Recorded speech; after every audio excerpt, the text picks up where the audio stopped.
หลังจริงข้างขวานี่เริ่มชาแล้วเริ่มช้าแบบมูซึกเลยโดย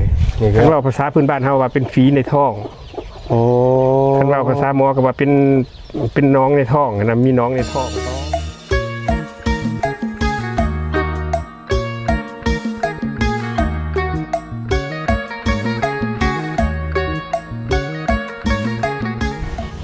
ครับทักทายสวัสดีและสบายดีเด้อพ่อแม่พี่น้องพี่เบิร์ดจะขู่จูคนเป็นทางภายใต้ทางฝั่งลาวต่างประเทศทางเหนือก็ยินดีต้อนรับเขาสู่ช่องพาเพื่อนคือเก่าเนาะวันนี้ก็หน่วยก็ได้เข้ามาเพื่อน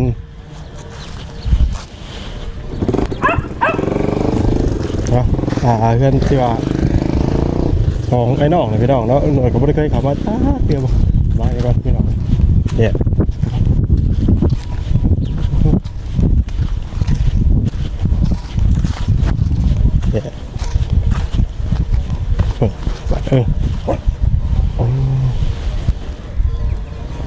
เนาะพี่น้องหลังจากที่ว่าหมดกับ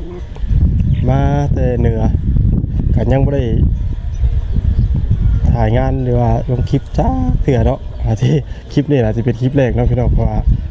กับอาจจะเริ่มให้เน่ด้วยหนึ่งพี่น้องเลยมันจะเปื่อยเนาะตอนนี้ก็อยู่ตัวเพื่อนไอ้บ้างเนาะผ่านมากันพี่น้องเป็นไปเลยก็เอาไปผ่านไปไทยทั้งไอ้เป็นน้องเอาเป็นเด็ดอย่างอยู่เนาะ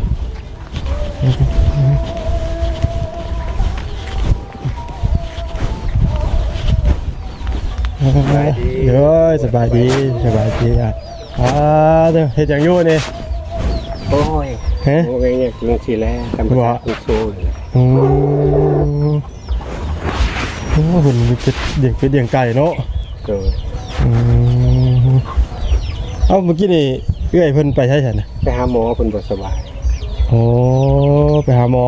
โดย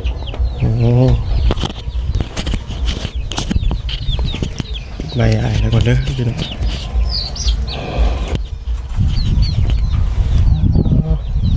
เพิ่นบ่สบายหลายมื้อแล้วได้3-4 มื้อแล้วเพิ่นเคยหาหมอ3 มื้อ4 มื้อติโดยเขามาห่มพี่เลยห่มกับบ่ห่มไปได้แล้วโอ้แต่ก็มีปลูกหลายอย่างได้เนาะยงได้บ่ล่ะยงได้อยู่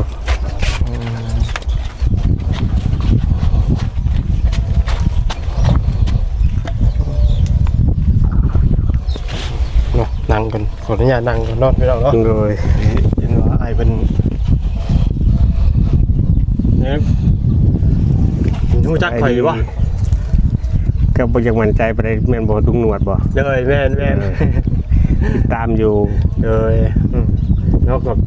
พอดีวันมีโอกาสเข้ามาโดยเข้ามามื้อนี้ใจเด้อลุงหนวดเด้อเขาจะมายามเด้อโดยทักทาย FC ทั้งลุงหนวดเด้อกินข้าวกินอาหารหรือว่าเลยนะกินแล้วเจ้าวันนี้ทั้งเอื้อยเพิ่นไปได้หาหมอเนาะไปหาหมอเพิ่นบ่สบายได้4-5 มื้อ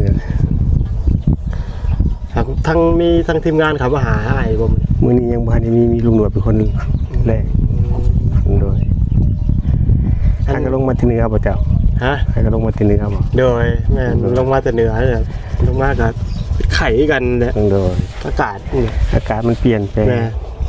โดยคิดว่าบ้านนี่หนาวเนาะโดยหนาวมาหลายมื้อเลยหนาวลมนะลมก็ลมแห้งมาวันนี้ปัดร้อนได้ป่ะร้อนแล้วก็คือสิฮ้อนสงกรานต์เลยละหมอ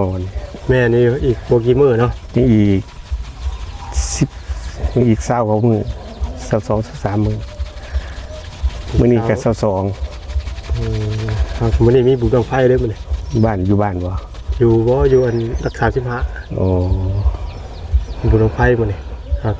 ถ้ามีโอกาสก็จะได้ถ่ายอยู่ไปคลิปภาพให้พี่น้องเพิ่นได้เบิ่งอยู่ชมอยู่เนาะแม่นแต่ว่าลูกค้าก็พอสิได้เบิ่งนำอยู่ดอกคันว่ามีแบตคันบ่มีแบตก็คือสิบ่ได้เบิ่งเอามีไฟบ่มีไฟมันก็โซล่าร์เซลล์มันเข้าอยู่แต่ว่ามันแป๊บเดียวมันก็เบิดก็คือยังได้คือว่าชื่อดงชื่อดินพอเรียบร้อยแล้วบ่ส ซื้อที่ดินหันเงินซื้อดินหันพอแล้ว แต่บ้านที่ซื้อทาทางเบาเตียงเพิ่นพิดจอบแล้วบ่เสียเพิ่นพิดจอบแล้ว พิดจอบแล้วเป็นว่าคนพิดจอบคือเบายาวเมื่อวานนี้โอ้เบายาวเพิ่นมาแจ้งเพิ่มเติมเมื่อวานนี้แจ้งเพิ่มเติมเมื่อวานนี้ซื้อที่ดินพอแล้วแต่ก็สิยังค่าธรรมเนียมเนาะโดยยังค่าธรรมเนียมก็ยังหลายอย่างอะไรก็ได้ค่าธรรมเนียมค่าทิศอาหารค่านี้ก็บ่ฮู้นำเพิ่นเพิ่นเฮ็ดจังได๋ก็เอาเพิ่นเฮ็ดจังได๋ก็เอาสาธุยอมือนำเพิ่นอันนั้นมองได้เพิ่นชื่ออยู่ในบ้านบ่ได้ตรงหนวดได้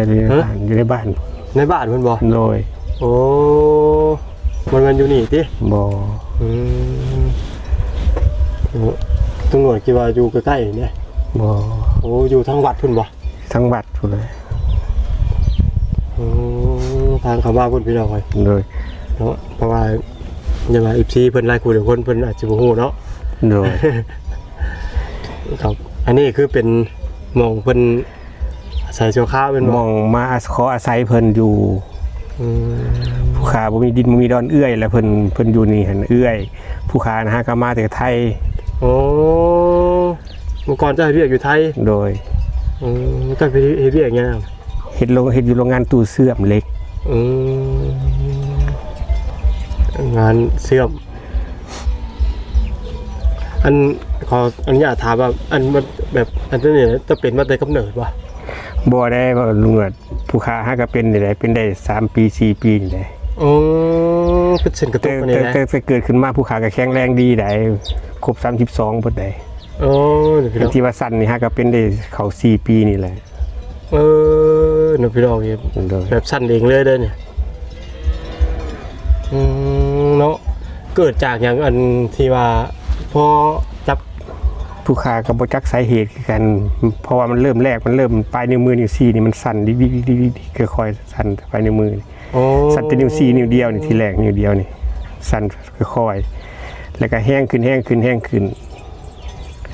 ริ่มอาการแรก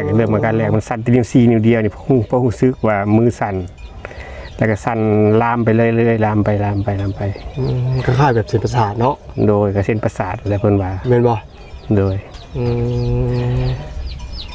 เพื่อนคือเพิ่นว่าเป็นโรคพาร์กินสันเพิ่นว่าหมอเพิ่นวิจัยออกมาแล้วว่าเป็นโรคพาร์กินสันพากินสันเจ้าจังว่ามันโรคนี่พากินสันมันทำให้ความหมายมันคือเป็นโรคแบบใดโรคเกี่ยวกับประสาทสมองโรคเกี่ยวกับเส้นประสาทของสมองแม้ว่ามีสิทธิ์เป็นอัมพาตบ่หมอเพิ่นก็ว่ามีสิทธิ์อยู่มีสิทธิ์มันบ่โดยเพราะว่าคือตอนที่ว่าพ่อลุงหนวดตอนที่เพิ่นยังมีชีวิตอยู่นะแรกๆเพิ่นก็สิเริ่มมึนโดยแต่ทีนี้ผู้ค้าก็มึนคือกันมึนนี่หลังตีนี่บ่รู้สึกแล้ว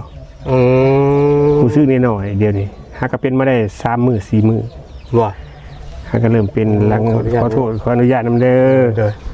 หลังตีนข้างขวานี่เริ่มชาแล้วเริ่มชาแบบรู้สึกเลยโดยนี่แล้วเวลาเขาจับสิจะรู้สึกอยู่บ่ก็กดแห้งหูอยู่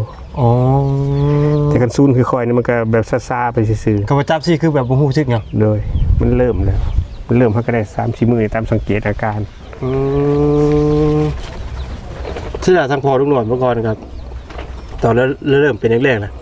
มันได้ผลท้ายมาแล้วก็มันก็ล่ามไปเรื่อยๆล่ามไปผลท้ายมาแบบร่างกายทั้งล่างนี่โดยแบบว่าเพื่องนี่แบบเขาจับบ่ได้เลยโดยยิงบ่ได้อีกเพื่องนี่กะคอยไปเรื่อยๆจนโดยฮอดมื้อสุดท้ายแล้วโดยแบบว่าเป็นอันนั้นนะเป็นแบบแต่มันเป็นกระทันหันเลยนะเป็นภายในแค่เป็นอัมพฤกษ์เขาว่าแม่นเป็นอัมพฤกษ์ผู้ค้านี่เป็นโรคพาร์กินสันแต่มันก็มีสิทธิ์ลามไปเป็นอัมพฤกษ์ได้เพิ่นว่าตามหมอเพิ่นว่าถ้าเฮากินยายับยั้งไว้มันก็โรคนี้มันก็สมมุติว่าคือผู้ค้านี่สั่นซ้ำนี่ถ้าเฮากินยายับยั้งไว้ตอนนี้มันก็สั่นซ้ำนี่มันบ่กำลามไปมันบ่เริ่มมันบ่ลามขึ้นไปอีกนะเพิ่นว่าจะกระตุ้นไว้เนาะโดยกินยาระงับไปว่าง่ายๆสิซะคำว่าง่ายคำว่าตามหมอเพิ่นเว้าเด้อ FC เด้อมันผู้ค้าเว้าเองได้นี่ได้ คันผิดพลาดทางใดก็ขออภัยหลาย เลยเนาะกับหมอเพิ่นมีใจมาได้ ๆโด เนาะ ยหมอเพิ่นบ่มีไซออกมา ว่าอย่างหนึงสมมุติว่าขาดการต่อยานี่ก็สิเริ่มไปเรื่อยๆเนาะ ก็มันก็ลามมันก็เริ่มลามขึ้นไปอีก คำต่อยาบ่ทันเนาะ โดย แล้วเรื่องกินยาเจ้าไปห้องหมอเลย อันน่ะไปห้องหมออันน่ะเต้าขนองไทย เต่าขนองอยู่ไทย โดย อ๋อ แล้วก็บัดนี้เราเอามากินแล้วมันเบิดแล้วก็บ่ได้กินแล้วมันก็สั่นแห้งขึ้นมาแล้วบัดนี้แล้วก็มาขอเพิ่งทางทีมงานสายบุญมาขอบารมีน้ำเพิ่นแล้วก็ได้อันน่ะผู้ใหญ่ใจบุญทางเบาลี่เพิ่นฝากมาให้กินต่อหากันกินได้4-5 มื้อ ว่าไงครับต้องกินยาให้ท่านกันเนาะ โดย ถ้าจะว่ากินยาทั่วของท่านนี่ก็ ได้ทั้งผู้ใหญ่ใจบุญทั้งซ่องเบาลี่เพิ่นฝากมาให้แล้วกินอยู่ตอนนี้หาก็ได้4-5 เม็ดนี่แหละ ก็กินให้ทั่วให้ท่านได้เด้อ โดย เพราะว่าถ้าว่ามันบ่ทั่วบ่ทันกันยามันก็ลบสิลงบ่ทันเนาะมันก็สิเฮ็ดให้อาการกำเริบได้แม่นบ่ โดย ก็ต้องพยายามกินเช้ากินแลงเที่ยงนั่นล่ะ โดย เพราะก็คืออย่างที่เห็นอยู่อ้ายเป็นหลังจากที่ว่าตำรวจจับสัมภาษณ์เบื้องนั้นแปลว่าเพิ่นนั้นแบบนั้นไปเองเลยพี่น้องแบบชันไปเองเลยเนาะ โดย หาที่คือเพิ่นบ่ได้เป็นมาแต่กำเนิดเนาะ โดย เป็นหลังจากที่ว่า แต่บ่รู้ว่าเกิดจากการไฟช็อตไฟหยังวะ ก็บ่ฮู้สาเหตุคือกันว่ามันเกิดจากไส หากแต่ว่าเป็นอยู่บ้านเฮาเนาะ แต่ว่าก่อนเป็นผู้ขาไปเจาะหลังมา โอ้ เจาะข้างหลังนี่ลุงนวลย่างมาเบิ่ง เลย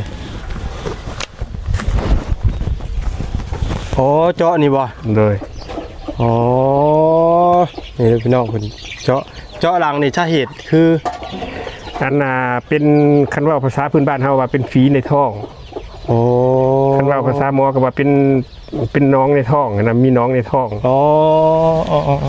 อ๋อแบบเดียวกับคนในบ้าน โดยแล้วก็รักษาตัวนี้หายแล้วก็เริ่มมือสั่น โอ้จุดเริ่มที่ว่าเริ่มแรกก่อนสิเป็น โดย เขาจะถึกเสียนประสาทเกียงที่เพิ่นได้เว้าเนาะ ซ่องลุงนวลคนเดียวได้เห็นหลังผู้ขาเจาะนี่ แม่นบ่ โซอื่นบ่ได้เผยได้ อ๋อเนาะพี่น้องเนาะกะสาเหตุที่เพิ่น แต่ยังบ่ฮู้คือกันว่าสาเหตุที่ว่าสั่นนี่เป็นเพราะเจาะหลังบ่หรือว่าจังไดยังบ่ฮู้จัก แต่ว่าหมอเพิ่นไปตรวจมือสั่นแล้วไปตรวจเพิ่นว่าเป็นโรคพาร์กินสันเพิ่นบอกเพิ่นก็บ่ได้ว่าเป็นมาจากสาเหตุที่ว่าเจาะหลังบ่เพิ่นก็บ่ได้เว้า แต่ว่าเจ้ามา แต่ว่ามันมือสั่นนี่เริ่มอาการมือสั่นนี่หลังจากที่ว่าเจาะหลังแล้วรักษาเจาะหลังนี่เจาะน้องในท้องนี่ออกแล้วรักษาแพ้ดีแล้ววันนี้มันเริ่มอาการตัวนี้ขึ้นมามือสั่น เพราะว่าข้างหลังเนี่ยมันเป็นเส้นประสาทที่เนาะส่วนเนาะ กับบ่ฮู้คือกันผู้ขากับบ่ฮู้ พี่น้องเป็นจะเจาะ เจาะหลังนี่ก็เจาะอยู่โรงพยาบาลพนังเก้า โอ้เจาะอยู่ที่ โดย ไม่ได้จะปีได้เจาะ ก็ก่อนหน้ามือสั่นนี่ประมาณปีหนึ่งหรือว่าปีกว่าๆนี่แหละก็สิประมาณ5 ปี6 ปี รวมถ้าสมมติปัจจุบันเนาะ โดย เนาะนะครับอันเราจะอยู่ที่เจ้าเฮ็ดไห้ไถนาแบบว่านั่นเลยเนี่ยเจ้าเฮ็ดดีวะแบบว่าทำให้ดำหน้าเนี่ยเจ้าได้ดำอยู่วะ บ่ได้ดำเลยพันได้เคยดำนานเถื่อ บ่ แต่น้อยผมก็ดำอยู่แต่ว่าใหญ่มาแล้วก็ลงกรุงเทพ เจ้านี่คนบ้านเกิดเมืองนอนคือคนอยู่ซิโนเลย มันเกิดเมืองนอนอยู่ซิโนนี่แหละแต่ว่าปัจจุบันนี่หันย้ายไปอยู่บ้านพ่อบ้านดอนแดงเพราะมโนครัวยังขึ้นอยู่พุ่นแต่ว่าบ้านเกิดอยู่ซิโนนี้เกิดอยู่คุม2นี่ อ๋อดอนแดงผู้ ดอนแดงน้องประภา อ๋อคือพ่อแม่อยู่พุ่น โดยแต่เพิ่นก็เสียชีวิตหมดแล้ว แต่ปัจจุบันนี่ก็ยังสำนึกว่าตัวเลขทางญาติว่าพี่อยู่ ยังย้ายไปแต่ยังน้อยพุ่นนี่ย้ายไปแต่ยังน้อยไปบวชอยู่พุ่นหลังจากแม่เสียแล้วก็ไปบวชอยู่บ้านดอนแดง บ้านดอนแดงบ้านผาใหญ่เนาะ ครับเคยไปดูอยู่เพราะว่าประดิษฐ์สงกรานต์ตรงอย่างก็ไปดูอยู่เพียง โดย โอ้เนาะคือต้นกำเนิดพ่อแม่เนี่ยเหมือนคนซิโนเนาะ บ่แม่นแม่เป็นคนเวียงจันทน์พ่อเป็นคนบันดอนแดงแล้วพ่อเพิ่นเป็นทหารแล้วบัดนี้แหละเพิ่นหลังจากที่ว่าเพิ่นนั่นแหละเพิ่นก็ถูกซับซ้อนลงมาอยู่ซิโนนี้มาประจำการอยู่ซิโนนี้พอแล้วก็ผู้ขายก็เลยมาเกิดอยู่ซิโนนี้ แต่เป็นใหญ่อยู่บอนอื่นบัดนี้ โอ้ จะได้ FC เพิ่นสิเข้าใจเพิ่นสิว่าสับสน อธิบายให้เพิ่นฟังให้มันแจ้งซะ เลย เกิดอยู่ซิโนนี้ได้ประมาณ 8-9 ปีแล้วไปอยู่บ้านพ่อไปบวชอยู่บ้านพ่อ อยู่แดง โดยเพราะว่าแม่ตายเด้แล้วป้าลุงกันมาเอาไปเลี้ยงว่าง่ายสิซะ เลย ก็ได้ไปอยู่พุ่น พอใหญ่บ้านแบบว่าพ่อตัวเองนอดก็ไปอยู่หาเงินนะครับอยู่กรุง โด เทพ ยไปหากันนะครับที่กรุงเทพคนไปพุทธ ทางอ้ายยังบ่ได้มีลูกมีเมียมันบ่ เคยมีตั้งแต่อายุ17-18ก็ได้ลูกกับคนผู้หนึ่งก็มีกับอายุ21-22นี่มั้งก็เลยปากันเลิกลากันไปกระต่างคนกระต่างไปก็หันหลังใส่กันแล้วก็ขาดหายไปลูกก็อยู่กับเมีย คือไปนี้เป็นวัยรุ่นเนาะก็ยังพวกมันสอบก็ยังบ่ค่อยสูงเนาะ โอ้ยแต่สมัยตะกี้นี่อายุ18-19มันขายกองคำพิซอบ แม่น บ่คือเด็กสมัยนี้ได้เด็กสมัยนี้เขาหัวไวการศึกษามันสอนคนให้เขาฮู้ โดย สมัยเฮามันสมัยแบบยังเล่นยังเที่ยวยังเป็นเด็กน้อยอยู่สัก17-18 แม่นอยู่แล้วตอนนี้เจ้าอายุจักปีล่ะ ตอนนี้50ได้ลุงหนวดเลย เนาะตอนนี้มันก็50แล้วพี่น้องเนาะ โดย